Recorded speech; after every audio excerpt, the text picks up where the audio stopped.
ದಿವಂಗತ rebel star Ambareesh ಅವರ 74ನೇ ಹುಟ್ಟುಹಬ್ಬವನ್ನ ನರಸೀಪುರ ತಾಲೂಕಿನ ಬನ್ನೂರು ಪಟ್ಟಣದಲ್ಲಿ ಸಮಾಜಮುಖಿ ಕಾರ್ಯಗಳ ಮೂಲಕ ಅರ್ಥಪೂರ್ಣವಾಗಿ ಆಚರಿಸಲಾಯಿತು. ಡಾಕ್ಟರ್ ರೆಬೆಲ್ ಸ್ಟಾರ್ ಅಂಬರೀಶ್ ಹಾಗೂ ಅಭಿಷೇಕ್ ಅಂಬರೀಶ್ ಅಭಿಮಾನಿ ಬಳಗದ ವತಿಯಿಂದ ನಡೆದ ಕಾರ್ಯಕ್ರಮಕ್ಕೆ ಸಂಘದ ಅಧ್ಯಕ್ಷ ಬೀಡನಹಳ್ಳಿ ನಂದೀಶ್ ನೇತೃತ್ವ ವಹಿಸಿದ್ದರು.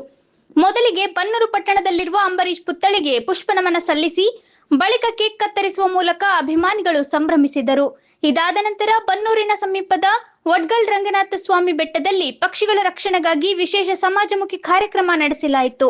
ಸುಮಾರು 30ಕ್ಕೂ ಹೆಚ್ಚು ಮರಗಳಿಗೆ ಪಕ್ಷಿಗಳಿಗೆ ನೀರು ಹಾಗೂ ಧಾನ್ಯ ಒದಗಿಸಲು ಅನುಕೂಲವಾಗುವಂತೆ ಕಬ್ಬಿಣದ ಟಿನ್ಗಳನ್ನು ಕಟ್ಟಿ ಅವುಗಳಲ್ಲಿ ನೀರು ಮತ್ತು ಕಾಳುಗಳನ್ನು ಇಡಲಾಯಿತು.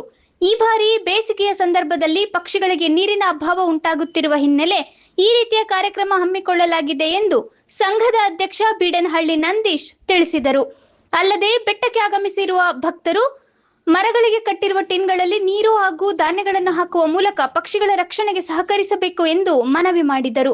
ಈ ಕಾರ್ಯಕ್ರಮದಲ್ಲಿ ಅಭಿಮಾನಿಗಳಾದ Venkatesh, Ravi, Prasanna, Ambikoosu, Ambareesh, Chikkanandi, cable Anand, BR Venkatesh, Nagendra, Suresh, Prakash, Koppal Raghavendra, IB Venkatesh ಸೇರಿದಂತೆ ಹಲವರು ಉಪಸ್ಥಿತರಿದ್ದರು.